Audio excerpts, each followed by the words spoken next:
অনেকে ভাবেন ফটোগ্রাফাররা ওয়েডিং প্রোগ্রামে শুধু খাওয়া দাওয়া করতে যায়, খেতে যায়, ফ্রি ফ্রি খায়, এনজয় করে, মজা করে।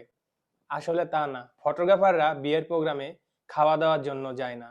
বাট হ্যাঁ, অবশ্যই খেতে হয়, কারণ দুপুরে অথবা রাতের বেলা প্রোগ্রামগুলো হয়ে থাকে। একজন মানুষ হিসাবে অবশ্যই রেস্ট দরকার, খাওয়া দাওয়া দরকার। প্রোগ্রামে না খেলে বাইরে গিয়ে অবশ্যই চা বিস্কিট খেয়ে আসতে হয়। আর প্রোগ্রামে সম্মান দেখানোর জন্য বা ক্লায়েন্টগণ অবশ্যই বলে থাকে আপনারা খেতে বসেন, সেটা আলাদা বিষয়, ওই কথা আলোচনা করতে আসিনি। আসলে প্রোগ্রামে গিয়ে শুধু খাওয়া দাওয়ার জন্যই যে ফটোগ্রাফাররা যায় এটা অনেকে ভেবে থাকেন, বাট তা না। একটা প্রোগ্রামে প্রচুর দায়িত্ব রয়েছে।